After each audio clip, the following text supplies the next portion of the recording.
Number one, Mr. Speaker. Prime Minister. Thank you, Mr. Speaker. I welcome the progress in talks between Ukraine and the United States. We must now redouble our efforts to get a lasting, secure peace. And, Mr. Speaker, on Saturday, I'll convene international leaders to discuss how we can make further progress. Can I also pay tribute to the bravery and dedication of all those responding to the ship collision off the East Yorkshire coast?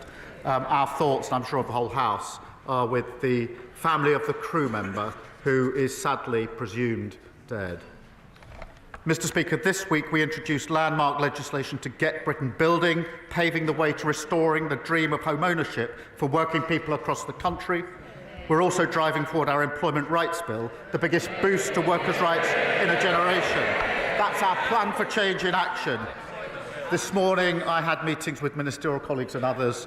In addition to my duties in this House, I shall have further such meetings later today. Mike Martin. Thank you, Mr. Speaker. Russia has abducted at least 19,000 Ukrainian children and transferred them to Russia. They have been told that their parents don't love them, they've been placed in Russian homes, and they have been re-educated. For this despicable crime and others, the International Criminal Court has issued 6 arrest warrants for Vladimir Putin and his gang. I note the Prime Minister's previous fulsome support for the ICC, and I also note his comments just last night about the support that the UK will offer to Ukraine in achieving a just and lasting peace. Will the Prime Minister confirm to the House that British peacekeeping troops will only be deployed to Ukraine if the peacekeeping deal includes both the return of Ukraine's children and Putin's prosecution? Well, Mr. Speaker, firstly, I thank you for raising this issue because it is an absolutely terrible case of abduction and kidnapping. And when we say a lasting, just settlement or peace in Ukraine, it must, of course, involve dealing with this issue, and we are, as he would expect, raising it continually with our allies. John Davis. Thank you, Mr. Speaker. Telford and Britain voted for change in July. Yet this week we saw the bizarre spectacle of the Conservatives attempting to bring back the Rwanda policy, clinging onto a gimmick that cost the British taxpayers £700 million, yet only sent 4 volunteers to Rwanda. As Labour works to secure our borders through our plan for change, does the Prime Minister agree with me? It's quite clear the party opposite have done absolutely nothing. Well, he's quite right. They ran an open borders experiment that saw numbers go up to almost 1 million. And the leader of the opposition was the cheerleader, thanking herself for the lobbying that she did. The Rwanda scheme, yes, Mr. Speaker, £700 million of taxpayers' money to remove 4 volunteers. What a contrast. We've got the flights off, 19,000 people removed who shouldn't be here. As with the NHS, with prisons, the economy, everything else, we're clearing up the mess that they lost. Leader of the opposition can be very long. Later today, the Prime Minister is meeting the family of Sir David Amess. Sir David gave this House and our country 40 years of service. I hope the Prime Minister will agree that getting the response to his murder right is vital, not just to his family, but to our democracy. Mr. Speaker, every week I speak to businesses who are letting go of staff or closing. Has the Prime Minister been given an estimate of how many people will lose their jobs because of his budget? Prime Minister. Mr. Speaker, just on the question of Sir David, he was a deeply loved and respected colleague, and behind me is the plaque, as is the plaque to Joe Cox in front of me. And I know this was deeply felt by the House, but particularly, as I acknowledged at the time, by the party opposite, who lost a colleague and a friend in the most awful of circumstances. Mr. Speaker, I am meeting the Amess family later on today, and will make sure that they get answers to the questions that they ask. Mr. Speaker, in relation to businesses, I'm really pleased to say we've got thousands of new jobs into the economy. We've got more investment in the last 20 years, an absolute record. Wages are up. higher than prices, 3 interest rate cuts, the best boost for the cost of living for a very long time. Mr. Speaker, the Prime Minister needs to get out more. Inflation is up, and estimates of job losses are between 130,000 and 300,000. Okay. His tax rises are hurting every sector of the economy. Things are getting worse for nurseries. Nurseries are writing to stressed parents right now, telling them that fees will go up because of his jobs tax. Can he explain how more expensive childcare is good for the economy or for working families struggling to make ends meet?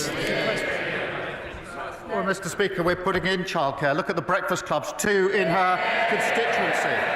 But she's rather forgetting the $22 billion black hole that they left, that we had to deal with.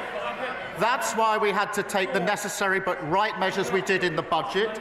And what's her response? Not that she'd reverse them. Oh, no, she doesn't say that. She attacks what we've done, but she doesn't say she would reverse it because she wants all the benefits of our budget in returns of investment, but she doesn't want to pay for it.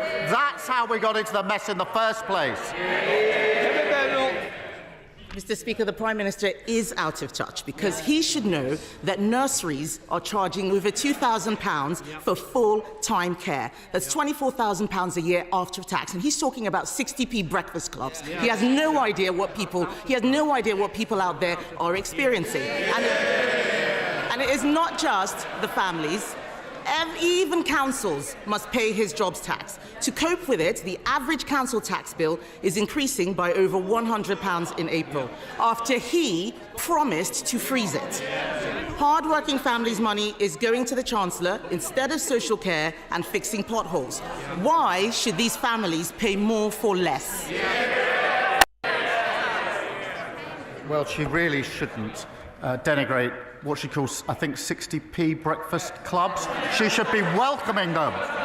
And she asked about council tax, Mr. Speaker. The Tories put up council tax every year for 12 years. Their manifesto, Tory LGA manifesto, government should remove the caps on council tax.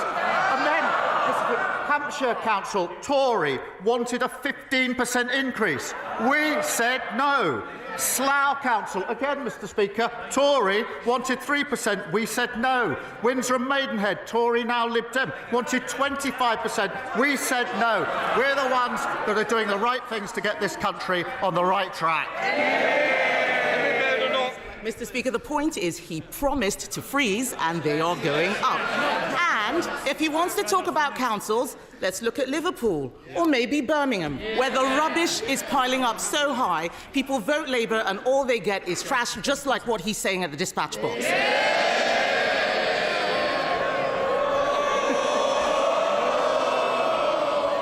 People all over the country are suffering, not just in Birmingham. Millions of elderly people have had their winter fuel payments snatched away. At the same time, care home fees are set to go up by a devastating £3,000 because of his jobs tax. How does he expect pensioners on a fixed income to make ends meet? Mr. Speaker, this is why it's so important that wages are up higher than prices. That's why it's so important that the interest rates are coming down. This is the biggest boost for the cost of living for a very, very long time. What we're doing is picking up and fixing the mess that they left. Mr. Speaker, the Prime Minister is not looking at what is happening out there. Every day I speak to businesses who are telling us that they think that they are going bust. And as if businesses and families didn't have enough to worry about, supermarkets say food prices will increase by over 4% because of the jobs tax.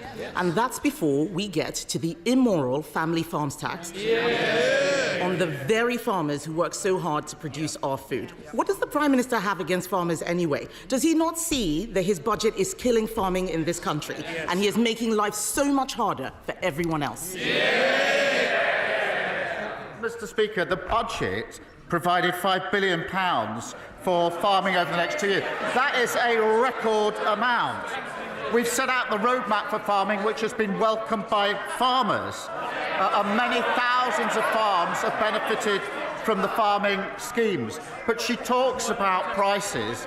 Wages are going up higher than prices. That's the first in a long time that's happened. So for families across the country, they're better off under Labour. He's got no answers today. What the farmers are complaining about is the sustainable farming incentive, which he has just scrapped or withdrawn. They are making mistakes with this budget. And that's why in 2 weeks, the Chancellor will come to this House to present an emergency budget the Prime Minister said we would not need. They will try and make out it's because of global events, but the truth is they trash the economy with their bad choices.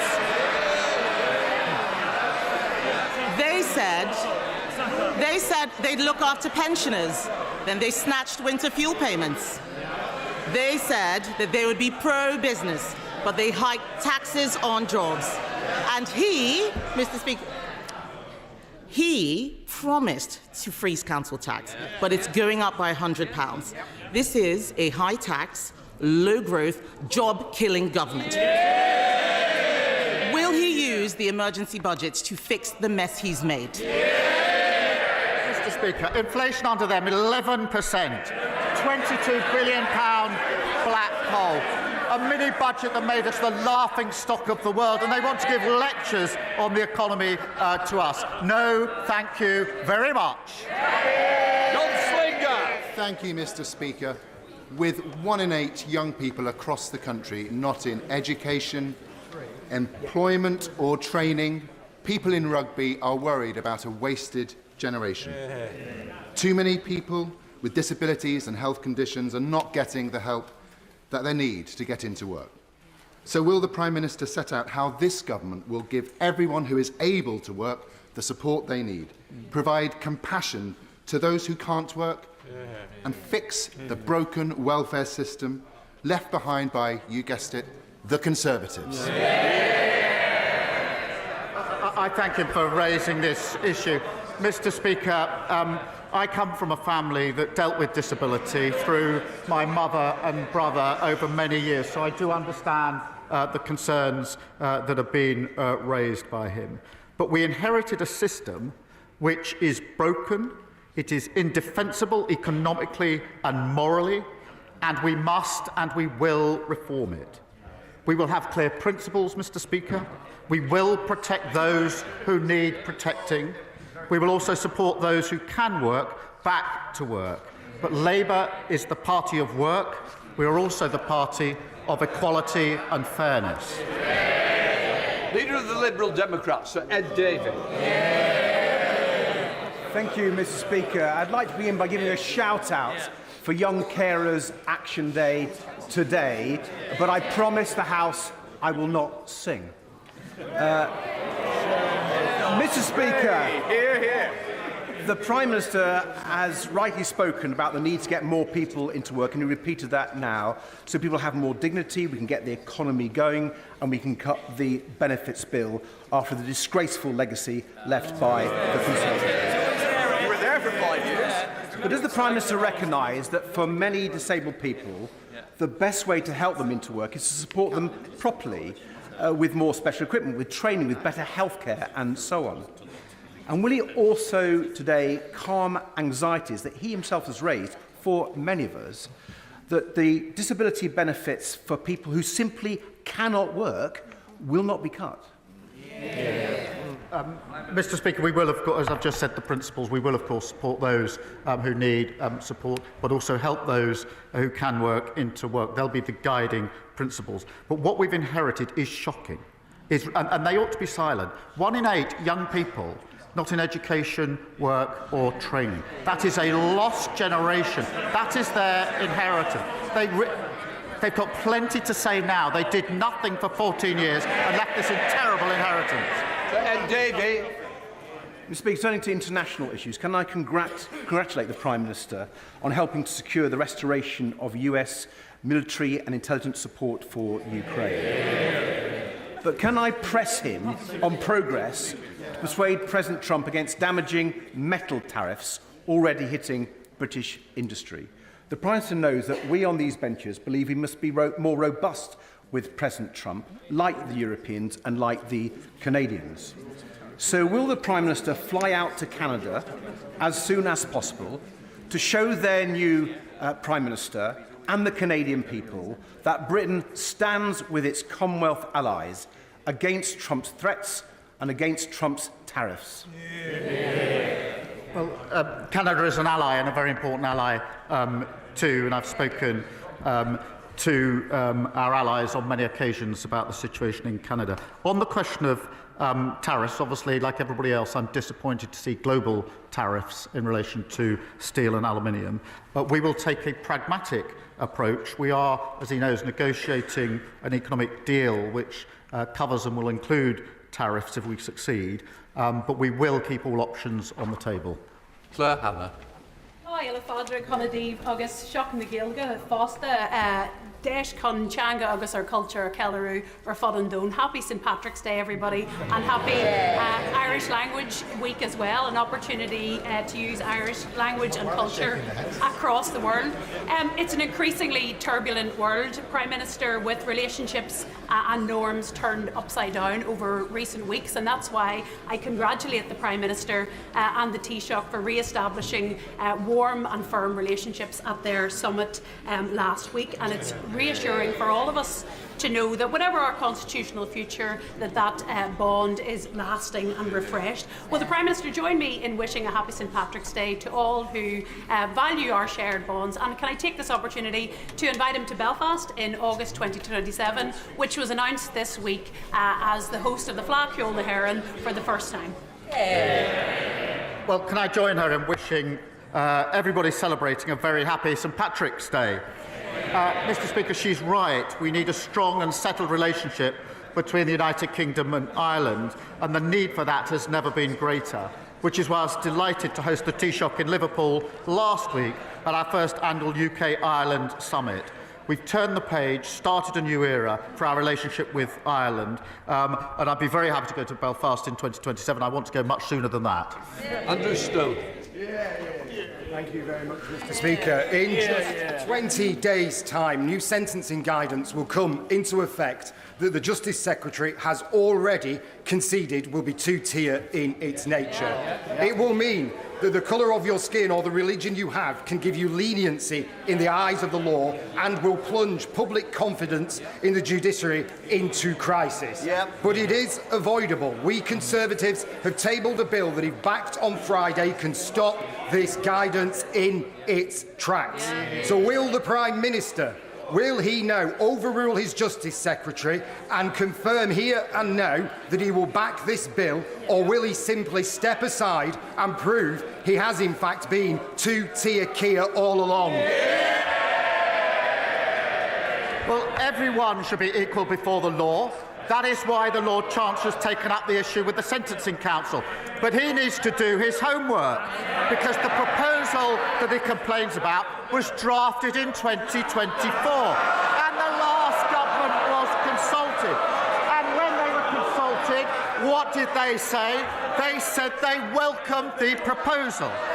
Now, Mr. Speaker, I understand that the Shadow Justice Secretary is taking the Sentencing Council to court. Perhaps he should add himself as the second defendant so we can get to the bottom of the ball. Thank you. Mr. Speaker, I'm very proud to represent a constituency that has 8 synagogues, a thriving Jewish population, and the UK's largest Jewish cultural centre, JW3. But this week, I was horrified to read reports about rising anti-Semitism on NHS wards, and in particular, a shocking incident in which a Jewish NHS staff member was called a baby killer by their colleague.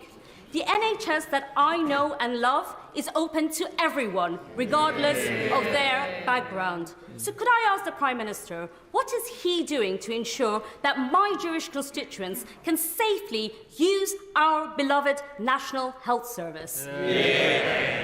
Well, I thank her for raising these deeply concerning reports. It is completely unacceptable for anyone to experience racism, discrimination or prejudice in the health service. I know my right honourable friend, the Health Secretary, takes such reports extremely seriously. It is a fundamental principle that the NHS provides care and treatment for everyone, regardless of race, faith or background. This is a really serious issue.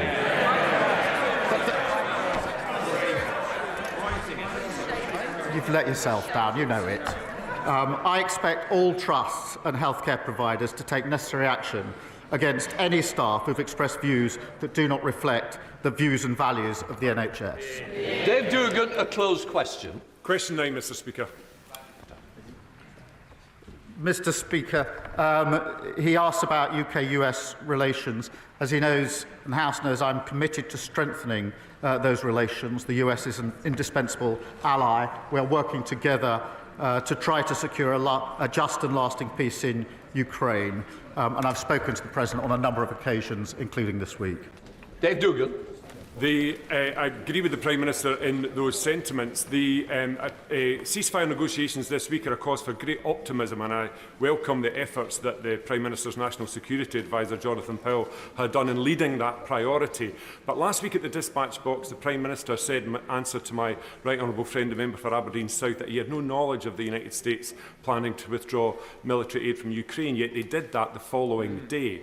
It's against that backdrop, because I know the Prime Minister wants a just and lasting peace in Ukraine that respects Ukraine's borders and territorial integrity. When he's impressing that priority upon the President of the United States, what reassurance can he give the House today that the President of the United States is actually listening? Let me give this reassurance. As soon as that step was taken, I and my team started work to try and ensure that we could get back to a situation of full support for Ukraine. I won't detail everything that was involved over the last week. I can assure him and the House a huge amount of hard work, discussions and diplomacy was used with all of our allies and others to ensure that we could get yesterday to go as well as we hoped it would. I am pleased that we made progress. I think that's very important for Ukraine, and I'm extremely pleased that support has been put in, backed by the US, for Ukraine. So that's what I did once I understood what had happened. I'm pleased with where we've got to, but as ever, we must go further. Richard Bergen. Thank you, Mr Speaker. Disabled people in my constituency are frightened. And they're frightened because they're again hearing politicians use the language of tough choices. And they know from bitter experience that when politicians talk about tough choices, it means the easy option of making the poor and vulnerable pay. So instead of cutting benefits for disabled people, wouldn't the moral thing to do, the courageous thing to do, be to make a real tough choice and introduce a wealth tax on the very wealthiest people in our society? Well, Mr Speaker, the party opposite left a broken welfare system which locks millions out of work. That is indefensible, in my view, economically and morally. Of course we need to support people who need support. We need to help those who want to work to get back into work, and I think there's a moral imperative in that. He talks about a wealth tax. We have raised money, the energy profits levy, taxing non-doms and air passenger duty on private jets.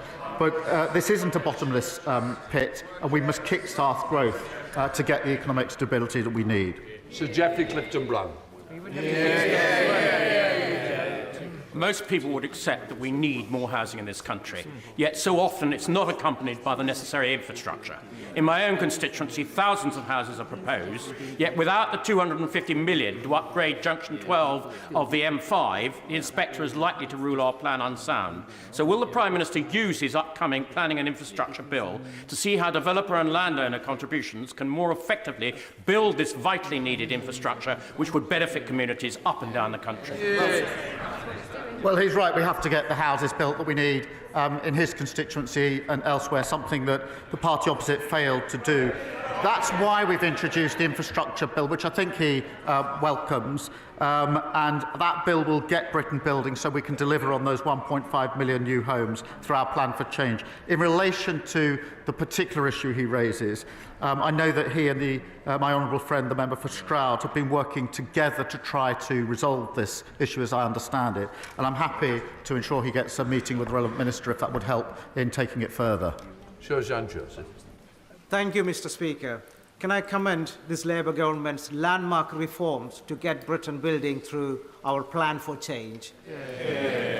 I look forward to working with ministers to ensure developers deliver on what they promise to local residents so that new homes also have access to roads, GP surgeries and dentists and don't create an extra burden on hospitals like the William Harvey Hospital in my Ashford constituency. What is the Prime Minister's message to the blockers standing in the way of the homes and vital infrastructure our country needs?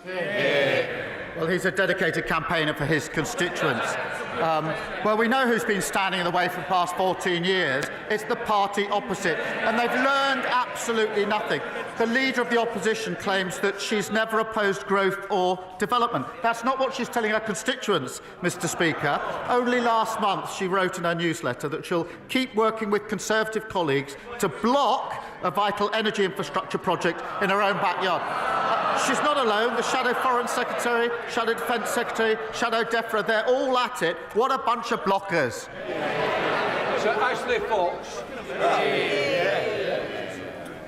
Mr. Speaker, the Employment Rights Bill will grant union equality representatives the right to paid time off work. And it does. Will the Prime Minister grant special constables the right to take unpaid leave to perform their duties? I'm grateful to him for raising the question of special constables who play a very important role in our communities and keeping us safe. The numbers of special constables dropped under the last government. We support the existing employer-supported policing scheme and will support our special constables, but they dropped under the last government. Andy MacDonald. Thank you, Mr. Speaker. Long time. I recently visited Middlesbrough's James Cook University Hospital and learned of the brilliant work in the neurosciences department for the survivors of stroke, brain and spinal injuries and many others. But it only has 18 rehabilitation beds to serve a population of some 1.4 million people, whereas the guidelines say it needs 80 beds, meaning that patients in the Tees Valley do not get the rehabilitation they need. So will the government remedy the position by ensuring that resources are allocated to meet the ambition to develop a world-class new rehabilitation centre to serve the Tees Valley and beyond? Well, I thank him for his question. It is important to hear about the important work that James Cook Hospital is doing in his constituency. We are investing £350,000 in research on interventions which support people with functional neurological disorders to rehabilitate them within the community. And of course our plan for change invested £25 billion to cut waiting lists, speed up treatment and shift more care into the community. In relation to the hospital, I'll make sure he gets a meeting with the Minister to see what further can be done. Sir John Whittington. Will the Prime Minister look at the case of my constituents, Mr. and Mrs. Adrian Fenton, who returned home from visiting France in their motorhome to discover an illegal immigrant concealed in the bike rack? They reported it immediately to the police, only to receive a fine from the Border Force of £1,500. Will he agree that my constituents ought to be thanked rather than punished? And does he accept that this action will send a message to deter anybody from acting responsibly in the future? Can I thank him for raising this important case on behalf of his constituents? I've seen some of the details and I am concerned about it, and I do think it's important, as he says, that the Home Office look into it, and therefore we will do so, and I'll make sure that he is updated in relation to that in due course. Richard Dowd. Thank you, Mr. Speaker. Veterans in Sefton, one of the many remarkable charities in my constituency, indicate that statistics can only partly measure the price paid by servicemen and women. Incidents of broken marriages, suicides, alcoholism, deep depression and homelessness among veterans remain largely unquantified. Given that, will my right honourable friend restate Labour's commitment to providing our veterans the holistic support they need and deserve? Well, we owe an extraordinary debt to our veterans, Mr. Speaker. We are committed to renewing the nation's contract with those who've served, and that includes the guarantees of homes for heroes for those who have served, dedicated mental and physical healthcare pathways in the NHS, and dedicated to sport to help those leaving service using their skills to find new and fulfilling careers. Sir Dyke. Yesterday, with no notice, DEFRA closed SFI applications, leaving thousands of farmers who want to deliver public goods waiting for a year without support. So can the Prime Minister assure British farmers that they won't be left stranded and able to support environmental and food resilience goals due to lack of government support? Well, Mr. Speaker, as she knows, the SFI schemes have operated to provide quite considerable support so far.